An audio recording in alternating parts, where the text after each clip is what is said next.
What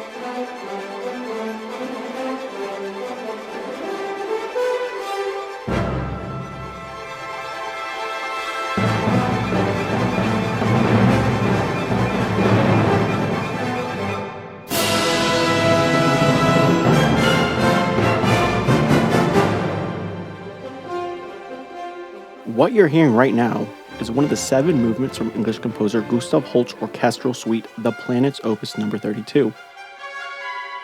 As you might be able to pick up on, the suite is influenced by the planets and their effects it has on the psyche, which consequently makes the work feel astrological. Here's another musical composition with the same qualities that you might recognize. See if you can guess where it's from.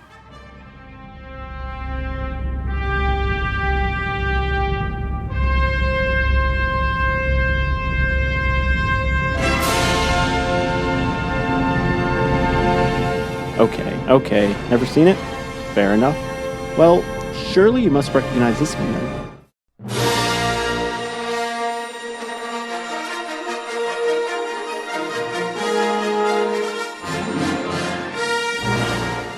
Music is only possible by pure vibration. The physical sound of music is simply vibrations in a vacuum that propagates through sound waves.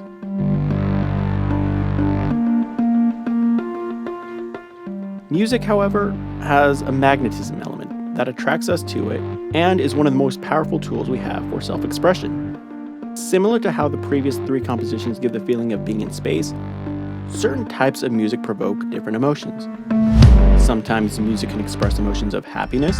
Here comes the sun, bringing you love and shining on everyone. It can express emotions of anger. They're trying to build a prison! They're trying to build a prison! They're trying to build a prison! For you and me to live in! And other times, it can express emotions of sadness.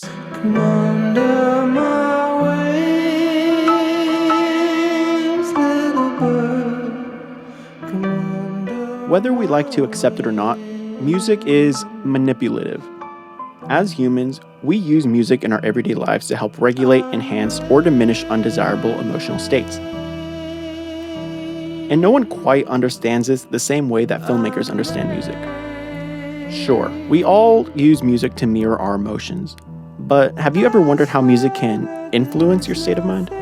According to a study by Berthold Hochner, Emma W. Wyatt, John Dossity, and Howard Nussbaum, music doesn't only have a powerful effect on perception and the understanding of screen content, but it helps the audience emotionally connect with the characters on screen. Take a look at the following scene and think to yourself what feels off about it. Dr. Grant, my dear Dr. Sattler, welcome to Jurassic Park.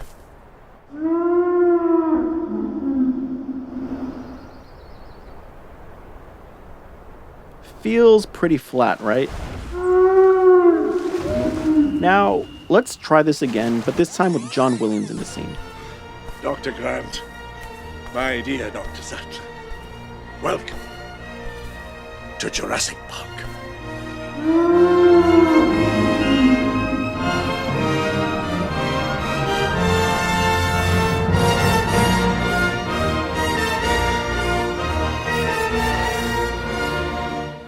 The scene is from Steven Spielberg's Jurassic Park, released in 1993.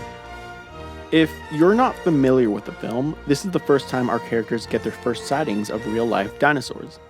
The first time you hear the song, you're in total willingness to mirror everything Sam Neill and Laura Dern are feeling on screen. Obviously, the dinosaurs are just illusions created by computer imagery, but keep in mind it's also the first time you're seeing these dinosaurs. And as the audience members suspend their disbelief, they are officially immersed in the world of Jurassic Park. Though your attention may be more focused on the dinosaurs than the actual music, the music does help to put you yourself in a moment of pure awe and in a state of incomprehensible wonder. Of course, music doesn't only demonstrate distinct schemas, say, in dramatic and thriller music that follow conventional practices to fulfill cultural expectations, but they also influence how viewers relate to the characters. According to another study by Itzvan Molnar-Sakash and Katie Overy, the researchers proposed that, like language, music involves an intimate and symbiotic integration between perception and production of organized sequential information. researchers working on mirror neurons have hypothesized that since mirror neurons are activated during the observation and the execution of one's motor actions, they enable the individual to understand others' behavior by simulating their actions in their own brain. Molnar Sukash and Overy declare that mirror neurons may just serve as an auditory basis for providing models of phenomena that are of direct interest of embodying simulation and enabling the understanding of intentions embedded in music. When one exposes themselves to music starting from childhood and extending throughout one's lifetime, musical perception arises from a constant perceptual engagement that could lead to cognitive domains. This can also help explain why motor actions are associated with music as well.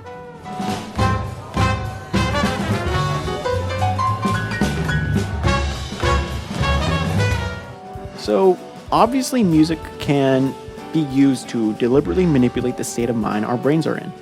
If this is the case, why not just listen to happy music all the time? Does it really make sense to listen to, say, sad music when you're feeling sad? Or an even better question would be, what is it that makes sad music sad? Well, this is where things get a little more complicated, and it really all comes down to culture. When considering different types of sound music can produce, one might associate different sounds with different feelings. So, a screeching violin, for example, can be associated with terror. Or a slow piano can be associated with death. This is all because of culture.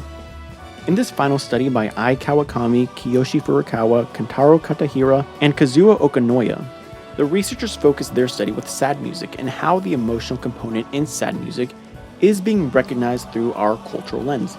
Because of our cultural learning, our brains just kind of know how to identify cultural expressions of emotion. In the case with sad music, as the researchers propose, we listen to sad music when we're sad because we recognize that it isn't the perceiver who is sad, but the producer. It's almost like a coping mechanism. Because our brains can make the distinction between who exactly it is that's sad when listening to music, we essentially get a sense of pleasure and reassurance because our brains know that it isn't us who is feeling sad, but the producer who is feeling sad. Music-evoked emotions are complex phenomena that tap into many of the same mechanisms as other emotion-evoking phenomena. Music isn't just an art form, it's a mood regulation device. Perhaps the greatest gift of music lies in its capacity that allows us to experience emotions without the burden of having to experience the life events that lead to them. So next time you put on your headphones to listen to music or put on Netflix to watch a film, notice how the music might be manipulating your emotions. This is Jose Mendoza. Thank you for watching. Like that's ever gonna happen. What a load of...